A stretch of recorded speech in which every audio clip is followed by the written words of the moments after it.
From the Carnegie Endowment for International Peace, I'm Stuart Patrick, and this is The World Unpacked.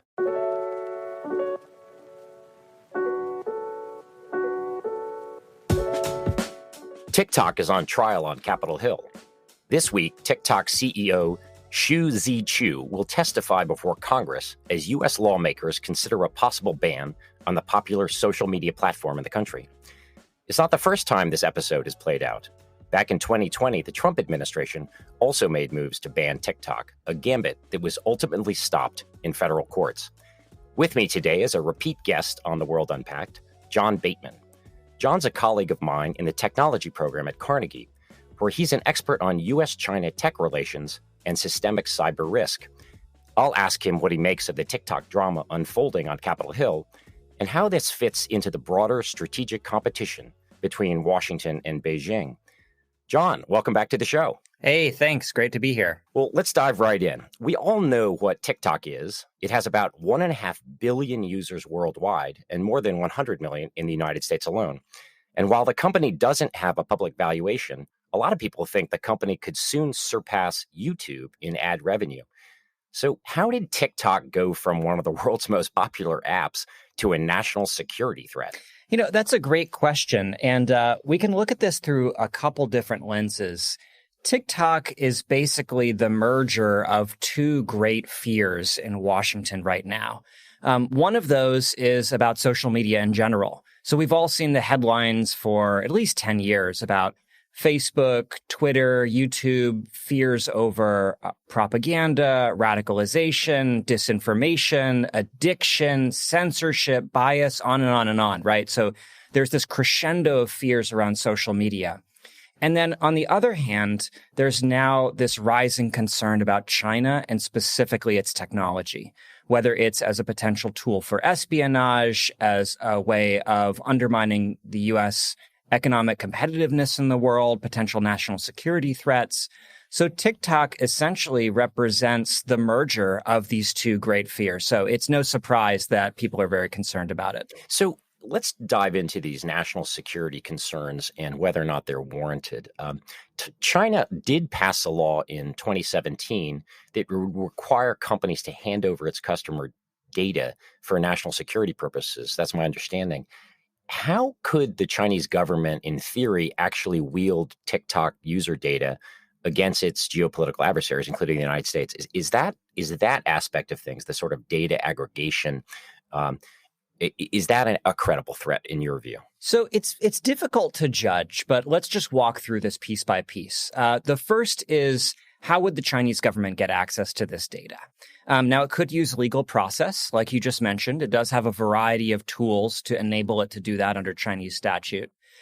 There also are informal mechanisms by which the Chinese government and the Communist Party can seek to pressure Chinese origin or resident companies to do what they want, just using political pressure, using board seats, things like that. So let's say China were to get access to data on Americans' TikTok usage. What really are we talking about? It may be things like their viewing habits, their private messages, their geolocation data, some kind of inferred profile of their demographics, likes and dislikes. Okay, now how would the Chinese government use this data for nefarious purposes? Probably the clearest threat would be some kind of intelligence operation whereby a Chinese spy agency like the Ministry of State Security could then add this data to some kind of dossier or targeting profile of a U.S. official that they are seeking to either gain information from, blackmail, or co-opt in some way, and thereby get access to some sort of sensitive or classified U.S. information. Of course, very, very few Americans have access to any kind of sensitive or classified information of interest to the Chinese state. So people spin out a bunch of other various kind of tenuous scenarios as well. Like, for example, that they could assemble profiles on the kids and teenagers of today, and then some portion of them decades hence could be in positions of national power. That's really remarkable. Yeah, because you sort of look at the content of TikTok and you wonder how could this possibly be a national security threat? But I understand that at least under this scenario, there could be looking at users in terms of tracking them, sort of through the course of their life, et cetera, and hoping that they'd be in some position of power in the future. Besides this potential of malicious aggregation and use of user data, including surveillance, there's also the influence issue. Some of the app's critics say it could become a platform for Chinese propaganda, including even influencing the U.S. political process. Has there been any evidence of that to date, do you think? And is this also a realistic danger? I've saw some people who got on TikTok, got Chinese New Year's greetings from Xi Jinping, for instance, which seems relatively benign, but one could imagine it being used as a platform for the Chinese Communist Party. What is your sense of that? Well, part of the issue here is that the U.S. doesn't have significant regulation of social media companies, and so we have very limited insight into how TikTok or any social media company actually influences the content that runs on its platform. I'll give you some examples of things that have been concerning to people, anecdotes and anecdata that have kind of emerged.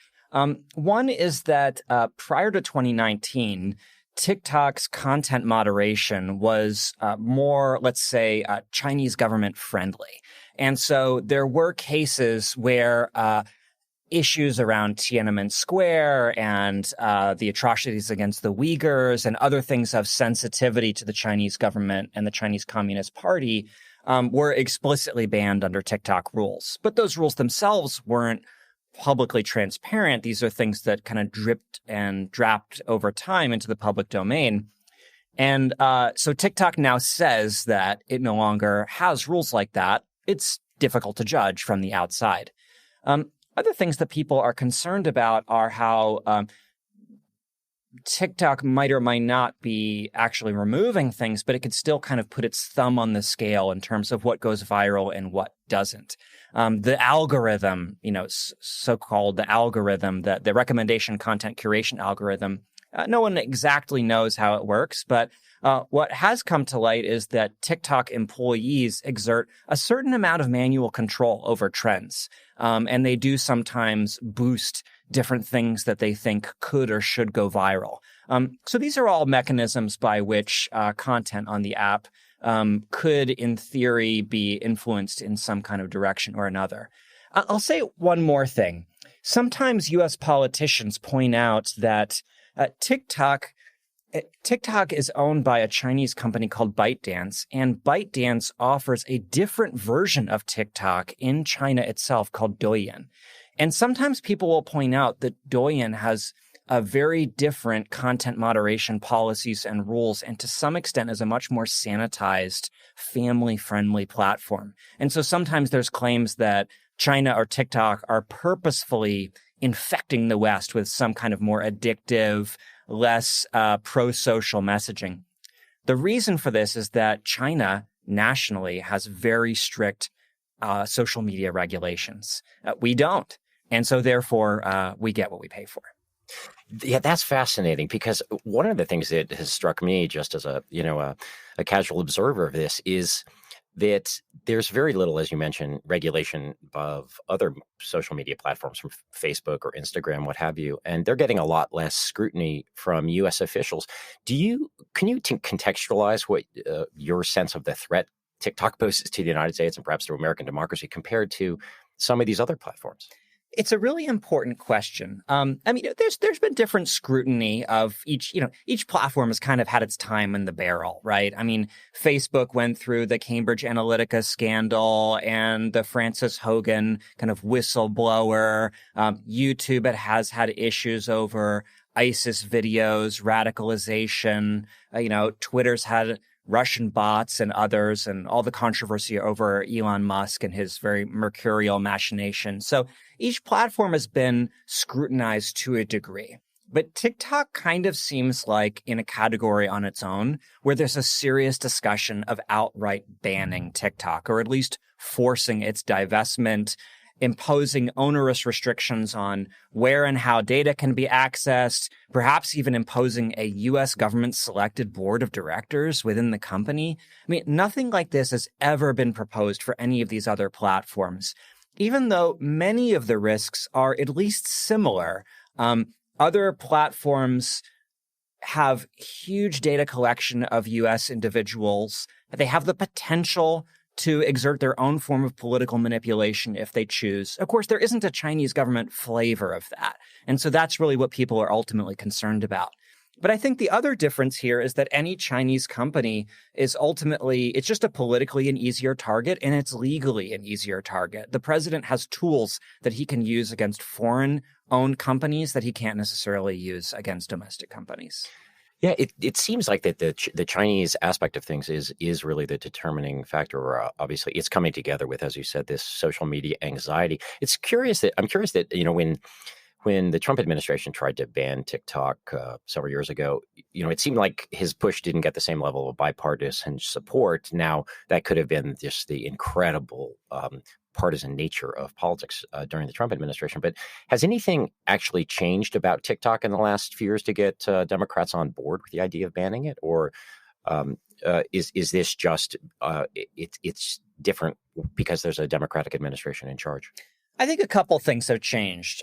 First of all, there have been a number of concerning revelations around TikTok. And to be clear, there are real questions about this company's compliance culture and level of ethical practices within the company. There have been lots of reports about them, for example. There was a report about them surveilling journalists in an attempt to find a leaker. ByteDance, TikTok's parent, has acknowledged 4 employees inappropriately obtained data of some U.S. TikTok users, including 2 journalists. There have been reports about Chinese employees having more access to U.S. persons' data than the company publicly portrays. So there have been revelations that I think have tightened the screws on TikTok. But at the same time, the real thing that's happened fundamentally is an atmospheric change. And U.S.-China relations continue to deteriorate severely. And so much of this is oriented around technology. So we're now at a point in Washington where anything that could be characterized as a technology threat emanating from China, real or perceived, is really seen in its maximal. It's really, hyped and not given a great deal of critical scrutiny. And so I think in that fevered atmosphere, you don't find many defenders of TikTok. Although, politically, there is a constituency. As you said, 100 million American users, some of those people vote. Right. So last week, the Wall Street Journal reported that the Committee on Foreign Investment in the United States, or CFIUS, has demanded that TikTok's Chinese owners, ByteDance, sell their stakes in the app or risk being banned nationwide. And no final decisions have been made on this. But let's say ByteDance doesn't divest. Could there be other options besides banning the app? So CFIUS has been exploring a variety of what are called mitigations for a couple years now, at least. Ways to address national security concerns short of a full ban. So these include things like requiring TikTok's data on American citizens to be held in the United States and to also be in the control of a U.S. company like Oracle. Also, potential mitigations around the internal governance of the company. As I mentioned before, potentially installing a special board of directors that would be approved by the U.S. government that would oversee U.S. operations and ensure that regulations are being complied with and data isn't being handed over to the Chinese government. Now, what's being publicly reported is these inklings that perhaps CFIUS is not fully satisfied with whatever arrangements TikTok has offered or they've been able to come up to at the bargaining table. Now, CFIUS is a completely opaque process that does everything behind closed doors. So everything that we know about these mitigations come from press leaks or from public statements by TikTok, which of course is an interested party. So it's hard to know whether the U.S. government agencies have perhaps gotten sensitive data through subpoenas and other mechanisms that have helped them to determine that mitigations simply aren't viable, or whether this is has to do with politics or more fundamental concerns about U.S.-China relations. Well, Congress is obviously quite interested in this, and TikTok CEO Xu Zichu is going to be testifying this week, and he's expected to announce that TikTok has actually some 150 million users in the United States, which is, nearly half of the country's population. That's a pretty jaw-dropping figure. And it also, just to get back to your point about the political ramifications of this, there's got to be some political considerations in the White House as Joe Biden's mulling a second term and considers banning what is arguably the most important social media platform for young voters. And of course, young voters are a demographic that the Democratic Party in particular is interested in cultivating. How do you see this do you have a political lens on this? Yeah, so the politics of this is really interesting because on the one hand, it's often said that being tough on China is the one thing that brings the two parties together. And to be clear, there really are not members of Congress that have been standing up in the House or on the floor of the Senate defending TikTok. So there's a certain kind of toxicity around China in Washington right now and a fear that any politician does not want to be seen as being too nice on China. And certainly for Joe Biden, from the beginning of his election, the major foreign policy attack line on him coming from his Republican rivals has been being weak on China. So he's being pushed in that direction. On the other hand, as you mentioned, the Democratic Party is in a little bit of a unique posture here because they rely to a degree on the youth vote, and young people really use TikTok very heavily. And so this could then be a unique moment where the tech war that Washington has been fighting against China up until now, to some degree, it's never really come home for the average American. We've been using things like export controls on businesses that most Americans have never heard of, semiconductors, things that really are not kitchen table issues. Now, potentially for the first time, Americans could wake up and 150 million of them could open up their phone and find a message saying deleted by the federal government. So that could be perhaps a new moment in U.S. politics where Americans come to grips with the degree to which this tech war can ultimately have an impact on their personal lives and limit their ability to do things they like and to express themselves. When we come back, I'll ask John about how this TikTok saga fits into the larger picture of U.S.-China tech decoupling and how other countries are managing the risk of TikTok. Hey, World Unpacked listeners. I've got a podcast recommendation for you if you're into all things Europe. Brought to you by my colleagues at Carnegie Europe, Europe Inside Out delves deep into the complex foreign policy challenges Europe faces, where the continent stands, and where it's heading. Check it out wherever you get your podcasts. For those who don't know, John Bateman wrote a terrific report on U.S.-China tech decoupling last year. I highly recommend that our listeners check it out. So, John, I'm curious how this particular episode on TikTok fits into the broader narrative playing out between the United States and China when it comes to their relationship over technology. Yeah, so the broader narrative is something that I call decoupling or a partial decoupling. And what that term implies is that the U.S. and China are gradually moving from a state of technological interdependence to more of a state of technological independence from each other. And this is a very partial, gradual, iterative process. And both countries deny that they're actually doing this. But I think it's clear that government policy in each country, but primarily the United States, has headed in this direction. And then a whole host of other actors, foreign governments, the global private sector, then reacts to those developments. And so a certain level of decoupling is well underway. And much of this is driven by Washington's fears about Chinese technology, and it's difficult to underplay this. The U.S. has so many grievances about China, from its military buildup to the possibility of disinformation, sabotage, subterfuge, espionage, unfair competition, dominating key technologies. And so tech is really at the center of probably all of these concerns, if not most of them. So what you've seen is a variety of Chinese companies and industries kind of come into the U.S. sites. This included most famously Huawei, the telecommunications equipment manufacturer, but also a number of other companies that create surveillance technology, drones, cloud computing, telecoms carriers, and now TikTok is in the sights. And I think what makes TikTok different is that it's a consumer-facing company. And so that creates a different kind of public character and elevates some of these concerns about data control, privacy, and disinformation.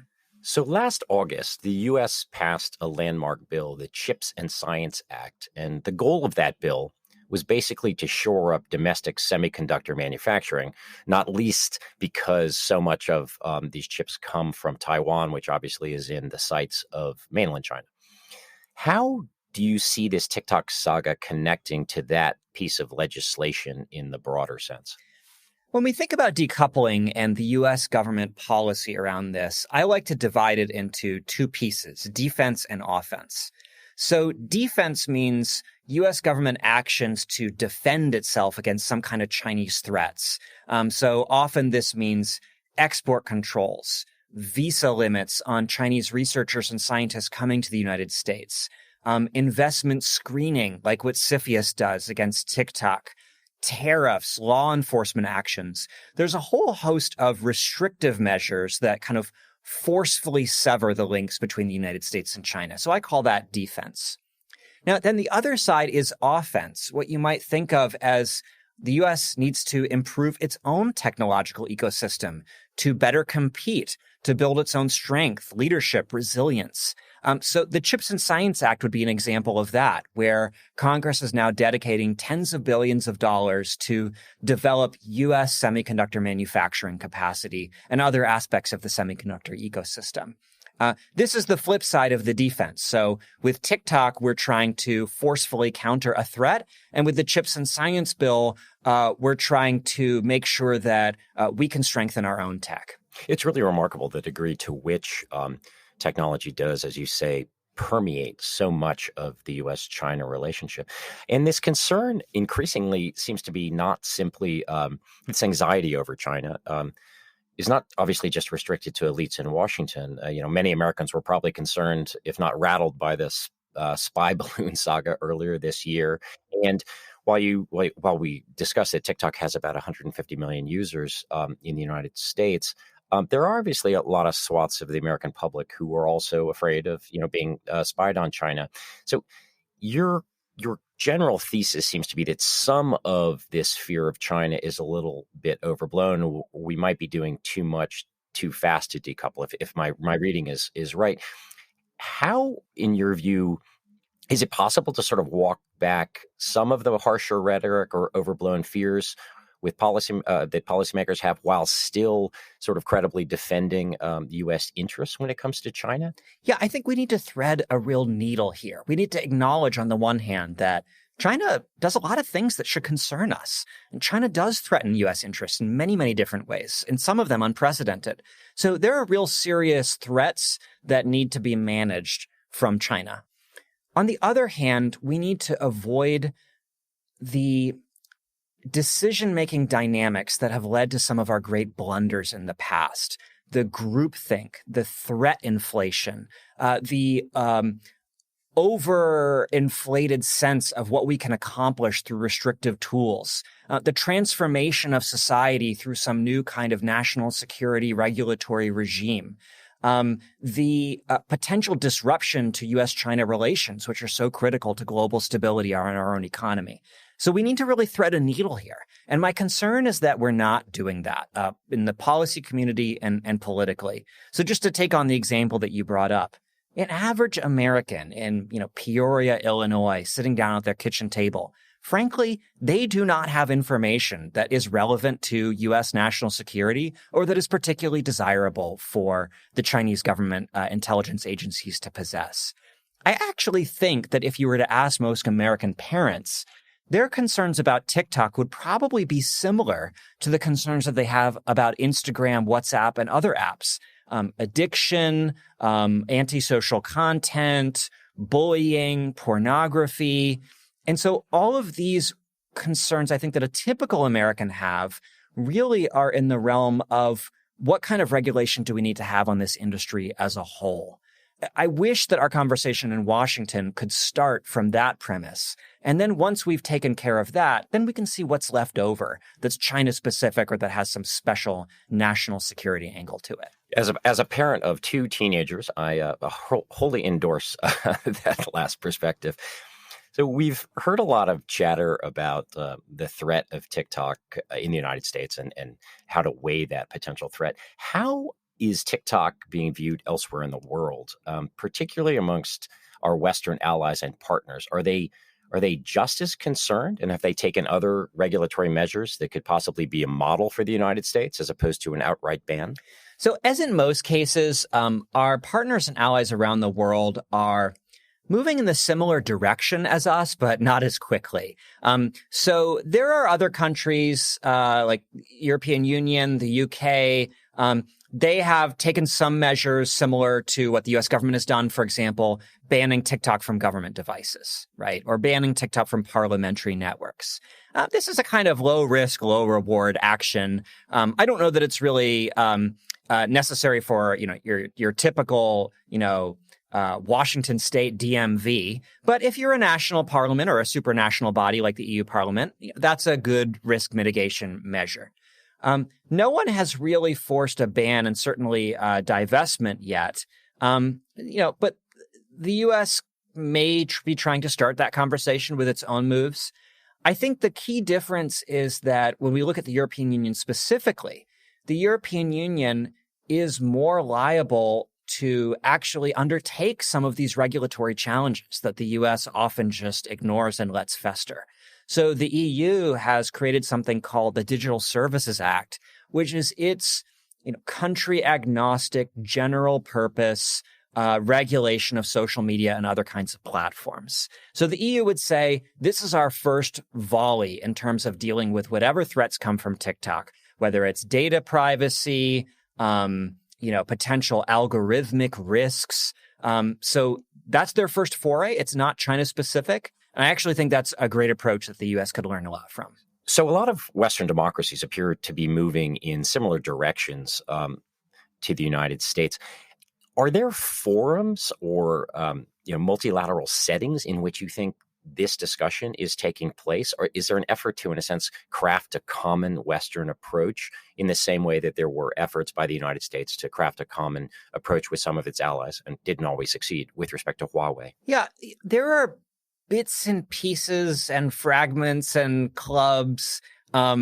So thinking broadly about tech issues and decoupling, some of the key forums include the U.S. European Union Trade and Technology Council, which has been quite active in the last year or two. The U.S. has sought to create a semiconductor forum called Chip4 or Fab4 with Taiwan, Japan, South Korea. There's, of course, the Quad, where U.S. Indo-Pacific concerns around technology are sometimes brought up. There are bilateral conversations. So, with India, we now have this ISET arrangement. Trilateral deals like AUKUS, which have a big technology component and are intended to counter China. And then, of course, your typical G7, G20, WTO. What I think the picture that emerges from all of this is that there are the concerns that the U.S. has around China and technology do not easily fit in any one forum, and different concerns naturally lend themselves to different groupings. So, for example, in the realm of semiconductors, there's really just 3, 4, 5 countries that kind of have a chokehold on key aspects of that supply chain. Whereas other things like TikTok, you might have a broader conversation. So we're still kind of trying to find our way diplomatically. And then, of course, the U.S. government often just does its own thing and acts first, acts unilaterally, and acts extraterritorially, and then goes to allies and hopes that it can somehow galvanize them into some sort of follow-on or parallel action. I'm kind of curious also, not just how this is playing out at the international level, but at the subnational level. One of the defining characteristics, obviously, of the U.S. political system is federalism. and the tremendous power that the U.S. states wield, and then also the power and influence of cities at the domestic level. And it seems to me that some of them have taken their own steps, whether it's limiting the degree to which state government agencies, for instance, employees can use TikTok, et cetera. How do you see, is this a valuable trend, sort of letting states and cities be laboratories of democracy in a way, or do you find some difficulties in the eventual coherence of a U.S. policy when different jurisdictions are taking different steps? Lots of state governments have taken the small step of banning TikTok on government-owned networks and devices. On the one hand, you might look at this and you might say, well, this is kind of routine activity for lots of different network administrators. If any of us go have a work device or a work Wi-Fi network that we plug our phone into, there probably already are blacklists of apps and programs that our IT administrator has. And these aren't affecting most citizens. This is just the government regulating government activity. But on the other hand, I think there are impacts here. One of the impacts has been seen at the university level. So University of Alabama, Auburn University, others, these are state government agencies as well. And so now students, administrators of these places can no longer use TikTok as readily, although you can get around it with a VPN or using the cell networks. You might then think about local government agencies who have some reason to want to communicate with the public and find people where they are. I talked to some local election administrators last year who were gearing up for the midterms, and they were just absolutely apoplectic about the difficulty that they have messaging the public about how elections work. So TikTok just happens to be one of those ways that you can reach people. Now, would an election administrator prefer to not have that tool? I actually doubt it. The other risk here is political. Because there's so much demagoguery and groupthink around China tech threats right now, and it's getting harder and harder to have a rational conversation in Washington. This kind of bubbling up of China tech fears from the state government level just creates more political pressure on China and on the Congress and the administration to just go to the hilt and do whatever the zeitgeist is pushing for without real critical thought. That's fascinating. So I'd like to end with your predictions about how this all plays out. My understanding is that China has inserted a sort of poison pill provision by passing a law declaring that the technology at the heart of TikTok, its algorithms, as you mentioned, can't be sold, meaning that China could, in the end of the day, reject a sale. It's also unclear to me whether the federal government can prevail in the courts. If you're looking in the next few months, how do you expect that this issue is going to be resolved? And do you see it as the shape of things to come for other China technology companies? Well, it's hard to predict what the Biden administration will do as far as forcing a ban or divestment, but let's take these reports seriously that is the direction that they're going. As you said, China has created its own export control regime, really strengthening it in the last few years in response to what the U.S. government has done. So there's a little bit of what's good for the goose is good for the gander here. Now, a lot of people view the algorithm as the secret sauce that makes TikTok valuable. I'm a little bit skeptical of that. I think it's conceivable that a recommendation algorithm could be regenerated by a new TikTok in different owners. So if they sell off everything other than the algorithm, they'll still have what most social media companies would consider to be their key asset, which is the user base. At that point, they could then continue on in some form. I think what we should also consider here is just the broader signal being sent to China, to the world, to other companies, to the private sector. A ban or forced divestment of TikTok would essentially be the U.S. government's statement that no Chinese company that is consumer-facing can have a high level of popularity in the United States. I mean, let's just be serious.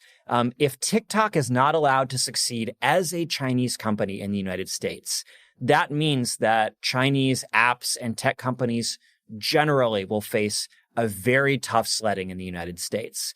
I think that geopolitical signal will be heard by investors and by other governments around the world. And that will create a certain chilling effect on further investment that relates to or relies upon U.S.-China engagement and trade.